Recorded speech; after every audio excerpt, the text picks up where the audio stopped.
¿Cómo están? Bienvenidos a Nuevo Pacto. Estamos hoy con la intención de hablar de un tema que ha quedado muy ausente y es los territorios, las regiones y todas las conversaciones de esos territorios que han estado fuera de la discusión más nacional que se la tiende a tragar Santiago, ¿verdad? La capital. Para hablar de eso estamos con Marcela Ríos, ella es representante adjunta del Programa de Naciones Unidas. Muchas gracias por estar aquí. No, gracias por la invitación. Marcela, tú tienes una especialidad en territorio. Nosotras nos conocimos hace un tiempo con ustedes lanzando el estudio sobre desigualdad territorial, ¿no? Y Así quisiera conocer tu perspectiva. ¿Cómo ves tú que han participado o no las regiones de la discusión que ha provocado el estallido social? Bueno, yo creo que efectivamente vemos, también porque Chile es un país centralizado no solo en términos políticos y administrativos, sino que también en términos de la agenda pública, ¿no? También, bueno, ustedes tienen un programa que están siempre intentando y son uno de los espacios permanentes de debate para escuchar las voces desde las regiones, pero eso es poco común.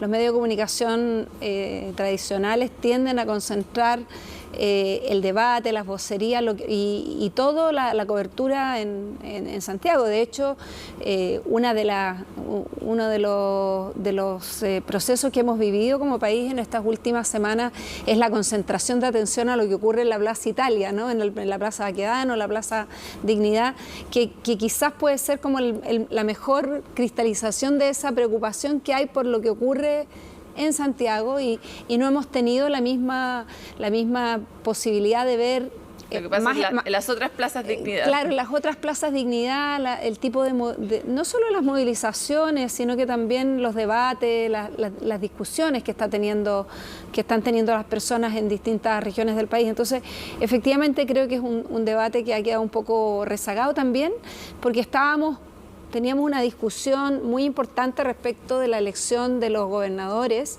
y los temas pendientes, ¿no?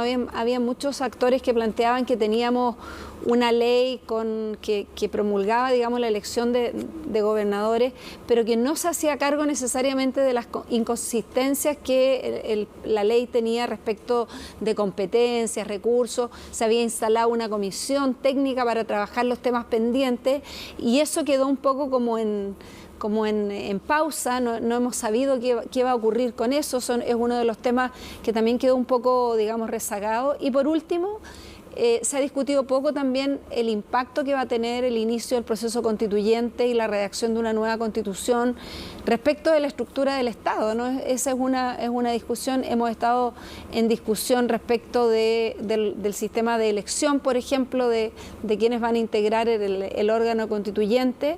Se van a mantener los mismos distritos, por lo tanto va a haber una representación territorial similar a la que tenemos en la Cámara de Diputados, pero no se ha discutido más allá de eso, ¿no?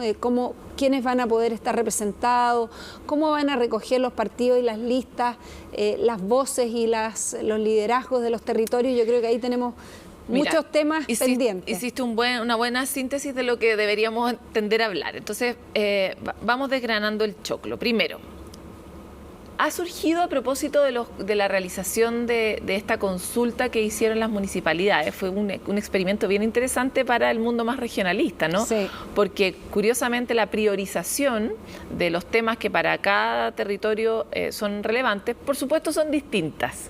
¿Qué les ha arrojado a ustedes esa complejidad para cuál va a ser el desafío de la nueva Constitución? Porque si en Magallanes los temas son unos y en Atacama son otros, en el fondo, ¿cómo hacemos que esta Constitución sea lo suficientemente flexible como para acoger la diversidad territorial? Sí, efectivamente, bueno, yo creo que la experiencia de la consulta hay que felicitar a los alcaldes porque se comprometieron con este proceso a pesar, digamos, de todas las resistencias y a pesar que muchos actores quizás no estaban muy convencidos, habían problemas logísticos, políticos, de todo tipo, pero se llevó a cabo esta consulta que nos entrega información bien interesante más allá del enorme aprobación que muestran las personas que se convocaron a participar de cambiar o de tener una nueva constitución, lo que es algo muy relevante, pero también estas prioridades sociales, ¿no? Y en eso, esta pregunta que era igual, porque habían dos preguntas iguales y después muchas preguntas en los municipios que participaron podían preguntar de todo tipo de cosas, ¿no? Prioridades locales. Y en estas dos preguntas que eran similares en todo el país vemos diferencias bien importantes. O sea, si bien claramente el tema de pensiones aparece como el tema principal, transversal, principal en la agenda, en todas las comunas es el tema que recibe la primera prioridad en la agenda social, lo que yo creo que también es un llamado de atención muy importante, digamos, a los actores políticos de seguir trabajando por algunas soluciones concretas en el tema de pensiones, pero ahí después veíamos que habían diferencias, como dices tú, bien importantes. Yo creo que el desafío aquí, algo que no hemos conversado mucho respecto al proceso constituyente, nosotros analizamos procesos constituyentes comparados en el mundo y una de las cosas que mirábamos es que hay distintos formatos de participación mientras ocurre un proceso constituyente. Tú puedes tener una asamblea constituyente o un congreso constituyente o una comisión mixta que es muy cerrada en sí misma, o sea, es un órgano muy representativo, pero que no consulta, no dialoga con los ciudadanos y ciudadanas, o puedes tener una institución, un órgano que además de estar deliberando internamente, interactúa con la sociedad. ¿Cómo? Por ejemplo, en Bolivia, un caso relevante para el tema territorial es que la Asamblea Constituyente sesionaba en distintas ciudades. Sesionaba... Como se hizo en la discusión de la descentralización, exacto, en el fondo cuando se generó esta comisión, ¿no? Llevar el órgano constituyente, yo creo, a las regiones es algo que debería tratar de hacerse, sería muy importante en términos simbólicos, no solo que fueran ahí, estuvieran espacialmente fuera de Santiago de Valparaíso, sino que también pudieran recoger opiniones, digamos, que las personas, los actores sociales y políticos pudieran tener audiencia, que se pudieran escuchar las voces de los ciudadanos y las ciudadanas en distintos territorios, me parece que es algo muy importante. Y lo segundo, que se podrían hacer audiencias en donde esté sesionando, recibir opiniones, hacer consultas en línea, por ejemplo, podría ser también un mecanismo interesante para recoger opiniones. Y finalmente, habían discusiones, esto no está zanjado, pero también se puede retomar la idea de poder tener un cierto tipo de cabildos más institucionalizados que funcionen, que nutran el trabajo de la comisión. Ahora, Marcela, ¿cómo uno hace para que no sean los entusiastas participantes los que definan qué voces se ven representadas? No sé si me explico. Uno de las grandes críticas que ha habido al sistema de participación de Cabildo es que en el fondo va el que quiere. Exacto. Y eso deja fuera el que no quiere, por ejemplo, el que no quiere cambiar la Constitución directamente, por ejemplo, cuya voz también es muy importante representar, ¿no? ¿Cómo uno asegura que abriendo estos canales de participación pueda acoger a la diversidad y a la complejidad del país? ¿O depende de cada uno? Bueno, acá la democracia representativa en el mundo, en realidad hay un tema esencial que tiene que ver con la participación vinculante, que es ir a votar, ¿no? O sea, creo que es súper relevante, se está discutiendo hoy día la reinstauración del voto obligatorio. Vemos que muchas encuestas, incluyendo en la consulta municipal, una gran cantidad de personas hoy día ha cambiado de opinión y ha vuelto a pensar que quizás es mejor idea, incluyéndome. Yo también, eso te iba a preguntar, ¿y tú qué opinas? Claro, incluyéndome, en algún momento también pensamos que quizás era positivo el voto voluntario, y lo que hemos visto es que finalmente ha tendido a reforzar desigualdades en términos de quiénes participan o no, ¿no? O sea, y ahí hay muchas diferencias en los territorios. Vemos que, por ejemplo, en el centro sur del país las personas votan mucho más. En la región de O'Higgins y del Maule son las dos regiones donde más votan las ciudadanas y ciudadanos. En cambio, en el norte grande, en las regiones de Antofagasta, de Iquique, de Arica, hay muy bajos niveles de participación. Entonces, necesitamos, creo que, buscar mecanismos, incentivos, estímulos para que las personas de todos los territorios, de todos los estratos sociales, vayan a votar el plebiscito, participen en la elección de sus representantes. Va a ser muy importante la elección de representantes para el órgano constituyente para que podamos tener diversidad de intereses y que no sean solo las mismas voces de siempre las que estén ahí. Entonces yo creo que ahí todo el tema electoral es fundamental. Y ahí decimos, ojalá voto obligatorio. Yo creo que ojalá voto obligatorio, porque eso nos permitiría disminuir un poco, no es la panacea, no resuelve todos los problemas, pero sí ayudaría. Ahora, creo que la misma encuesta municipal ha dado luces optimistas en el sentido que hay comunas, por ejemplo, como La Pintana, donde para la consulta municipal de hace unas semanas atrás votaron más personas que para la elección municipal del 2016. Entonces, creo que hay un interés de las personas hoy día. Ese es un efecto igual del estallido. Es un efecto del estallido. También he escuchado que las cifras de personas cambiándose de domicilio en el servicio electoral ha aumentado en los últimos meses de una manera exponencial. También muestra un interés. Entonces, pero además del voto y de la participación, como dices tú, los cabildos tienen el problema de segmentar. Lo que pasa no solo es que van los más interesados, sino que además uno se junta con los que son iguales a uno, ¿no? O sea, te juntas en tu barrio, en tu sindicato, en tu universidad, en tu lugar de trabajo. Entonces, estás con personas que son muy similares en términos de educación, de estrato socioeconómico, de territorio. Y necesitamos generar diálogos con personas que somos distintas, con personas que pensamos distinto y que no nos vemos frecuentemente. Entonces, en eso, consultas en línea, por ejemplo, donde todos puedan expresar su opinión, quizás que no sean necesariamente vinculantes, pero que como el ejercicio que se hace hoy día del senador virtual que tenemos en el Congreso se podría expandir, mejorar para el órgano constituyente, para temas que sean particularmente relevantes, que recibir la opinión de las personas, pero también se podrían hacer. Si queremos innovar, es cierto que implica un gasto público, pero es algo muy positivo. Hay experiencias de países que han tenido esta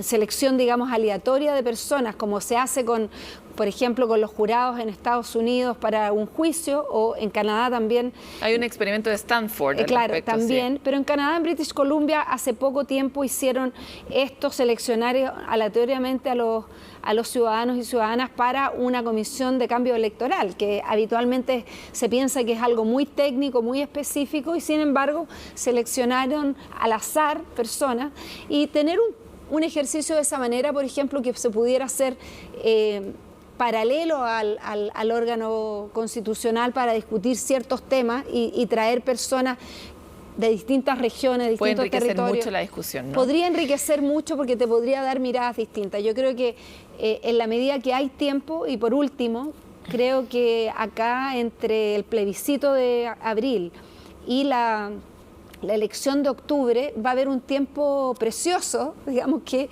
muchos actores pueden utilizar. Las ONG, las universidades, en las regiones las universidades cumplen un rol muy importante en los espacios públicos de las regiones. Yo creo que acá las universidades regionales pueden tener un rol fundamental en tratar de entender cuáles son las demandas de sus regiones respecto de la Constitución. Y articular. Marcela, vamos a hacer una pequeña pausa y ya volvemos con más Nuevo Pacto para seguir hablando sobre la perspectiva territorial del estallido social. Estamos hablando con Marcela Ríos y quisiéramos abordar cómo podríamos hackear este sistema que es tan centralista de Chile y que no permite que la diversidad aflore naturalmente. Nos pasa con las mujeres, nos pasa con la diversidad en general. Imagínense con las regiones cuando efectivamente la conversación se concentra entre la Plaza Dignidad y la Moneda, ¿no? Marcela, quisiera volver sobre lo que planteabas antes, que es la posibilidad de incorporar mecanismos que se han experimentado en el mundo para resolver conflictos o tomar grandes decisiones, como por ejemplo esto de seleccionar a la gente aleatoriamente. Hay muchos que deben estar perdiendo el pelo de escuchar simplemente esa frase, ¿verdad? Todos aquellos que además son naturales, candidatos a participar de este órgano que termine siendo el que nos represente para definir la nueva Constitución. Pero, ¿cómo ves tú los atributos de tener este tipo de mecanismos y qué tan real o qué tan posible es incorporarlo en un país como este que nos cuesta tanto cambiar? Sí.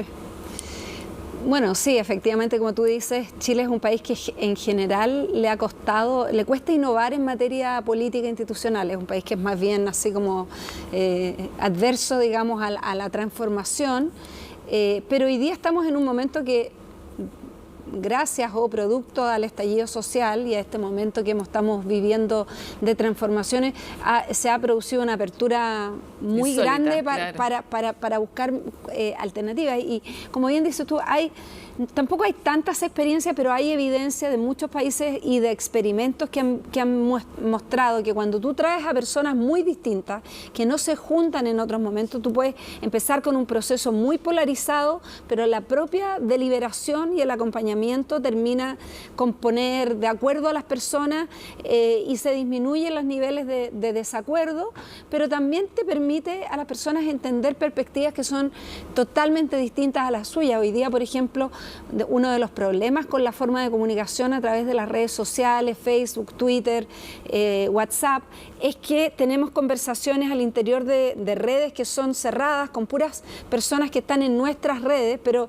que debatimos con gente pero no tenemos ninguna conexión con los otros. O sea, es lo mismo que pasa con los cabildos, pero digitalmente. Exacto. En el fondo, O sea, el algoritmo tiende a replicar claro, a la gente en Facebook con la que uno tiene a la familia, a los amigos del colegio, a los amigos de la universidad, a los vecinos, qué sé yo, pero es muy difícil que interactúen con gente distinta. Entonces este es un tema relevante. Quizás a las personas les suena más conocido cuando pensamos en el ejemplo de que típico en las películas de Estados Unidos cuando eligen a los integrantes de los jurados. Y una de las cosas que es interesante a partir de la discusión sobre los pueblos indígenas, la paridad de género, los independientes, respecto de la experiencia de los jurados en Estados Unidos, es que se ha documentado ampliamente que la identidad de las personas tiene un efecto en la toma de decisiones. Por ejemplo, por eso cuando hay un acusado latino o afrodescendiente o mujer, es importante que los jurados hayan mujeres, latinos y afrodescendientes, porque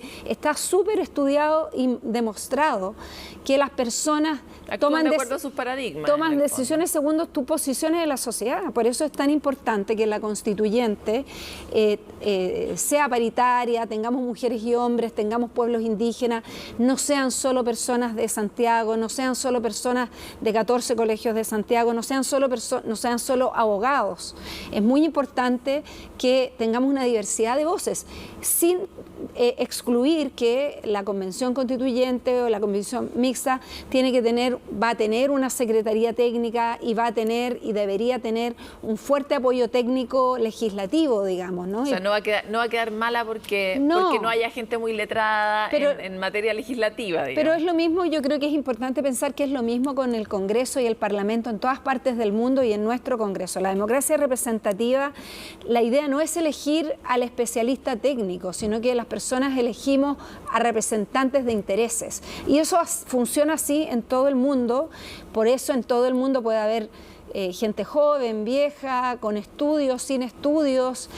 La idea de los órganos representativos no es un espacio tecnocrático, esto no es una comisión de expertos, ¿no? Por eso es muy distinto una comisión de expertos a un espacio plural, representativo, electo democráticamente. Marcela, quisiera volver sobre el tema de las municipalidades. De verdad, la conversación sobre la descentralización ha estado súper submarineada, cuesta mucho instalar esa conversación, pero uno de los temas que se lograron antes de este momento de la elección directa de gobernador fue el asunto de las plantas municipales, el valor que iban a tener las municipalidades, ¿verdad?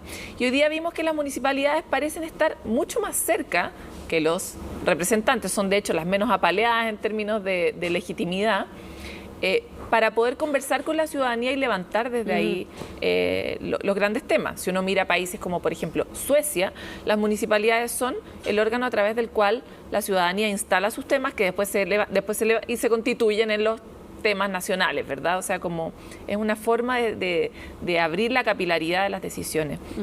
¿Qué rol deberían tener las municipalidades o ese nivel de representación en la nueva Constitución? ¿Qué necesitamos instalar en la Constitución para que pueda existir una comunicación más directa con ese nivel de representación? Mire, yo creo que una de las oportunidades que abre el proceso constituyente es que podamos tener una conversación como país respecto de del sistema, digamos, de gobierno y en los distintos niveles. Creo que vamos a tener que discutir en el proceso constituyente los poderes que queremos tener a nivel regional y a nivel municipal. Creo que es esencial y de hecho, como decíamos antes, los municipios, los alcaldes, alcaldesas, la Asociación Chilena de Municipalidades han mostrado mucho liderazgo en este momento, una capacidad de escuchar, de ponerse de acuerdo entre actores muy diversos, y creo que esa capacidad que han demostrado de liderazgo, de ponerse de acuerdo y de conectarse con sus, digamos, electores, electoras, con los ciudadanos de sus territorios, puede ser un aporte esencial en materia para el proceso constituyente. Yo creo que acá lo esencial es que las municipalidades también puedan tener debates durante el próximo año que permita instalar demandas y propuestas, digamos. ¿Cuál sería la propuesta de una nueva relación entre municipios, gobierno central, gobiernos regionales? Creo que se necesita tener mucha conversación antes de llegar al proceso constituyente para tener opciones factibles, digamos, que puedan ser discutidas en el proceso constituyente. Algo que vimos igual fue que no es que los hayan apoyado mucho a las municipalidades en general, ni con su iniciativa, ni con sus ideas. De alguna forma en un momento se robaron el escenario y después lo perdieron y después lo recuperaron. Sí. ¿Cómo hace uno para, en un sistema que es tan centralista y que es tan poco generoso, incorporar estas discusiones municipales de una forma legítima? ¿Cómo se pueden abrir caminos, en el fondo, en el mapa que estamos hoy día? Sí, es complicado. Efectivamente, creo que no ha habido mucha disponibilidad de parte de quizás autoridades centrales para darle un espacio a los actores locales, ¿no? Y los actores locales, lo bueno es que a pesar de la resistencia y en algunos casos casi, digamos, boicot, se mandan solos. Claro, decidieron persistir, y yo creo que bueno que lo hicieron, y qué bueno que persistieron en esta iniciativa, porque creo que efectivamente mostraron la posibilidad de que los caminos institucionales de participación, o sea, el contar con mecanismos de consulta institucionalizados, formales, organizados por el Estado, con los recursos, con las capacidades técnicas, podría ser una válvula permanente de escape de presión y no esperar a que llegáramos a momentos en que las personas se sienten hartas de no ser escuchadas. Y creo que una de las cosas que hay que recoger de la experiencia reciente es que ojalá podamos tener en la nueva Constitución o en el nuevo esquema mecanismos de consulta formales, digamos, que los municipios puedan hacer este tipo de ejercicios, no solo lo que existe hoy día es que solo los municipios ricos pueden darse el lujo de hacer una consulta bien hecha, formal, porque los demás no cuentan con los recursos para hacerlo. Entonces, deberían existir recursos formales, debería existir un rol formal del CERVEL para acompañar este tipo de procesos. Se podría, como en otros países, como en Uruguay, por ejemplo, que los ciudadanos pueden juntar una cantidad de firmas importantes para que no sea, digamos, que nos juntemos tú y yo y 4 amigos. Iniciativa de ley. Claro, pero también solicitar consultas. En Uruguay, claro, los mismos ciudadanos y ciudadanas pueden juntar firmas y pedir que se realice una consulta cuando es una cantidad importante. O sea, creo que tenemos distintos mecanismos institucionales que hay que aprovechar, y creo que también antes del proceso, que se inicie el proceso constituyente formalmente, me parece que los municipios van a tener un rol clave en fomentar la participación electoral, convocar a sus ciudadanos, a sus ciudadanas a participar, a votar, pero también poder generar estos procesos de diálogo y debate. O sea, yo creo que la asociación y los municipios podrían tener discusiones globales, digamos, más allá de sus territorios, hacer esto que conversábamos antes de mezclar gentes distintas, juntar distintos municipios y tener discusiones entre municipios al interior de una región y con otras regiones para poder discutir cuáles son las demandas de los territorios respecto del proceso constituyente, cuáles son los temas, cuáles son las especificidades, qué importa en Magallanes, qué importa en Aysén, qué importa en Arica, qué importa en Concepción, en Valparaíso, o sea, cuáles son las formas en que las personas están mirando la estructura del Estado, pero también cuáles son sus preocupaciones respecto de todos los otros temas, porque las personas, los ciudadanos y ciudadanas tienen que participar en la discusión constituyente en todos los ámbitos, y no solo, digamos, para discutir los temas regionales, sino que para discutir de todo, ¿no? Marcela Ríos, te quiero agradecer. Para variar se nos fue el tiempo, sí, pero vamos a seguir conversando sobre este tema que muchas gracias por la invitación. Pacto. La idea es desarrollar empatía territorial. Todas las empatías nos faltan, pero esta la hemos practicado muy poco, así que con esta conversación quisimos iluminar un poco esos temas que han estado a oscuras durante este estallido social. Nos encontramos otra vez en Nuevo Pacto.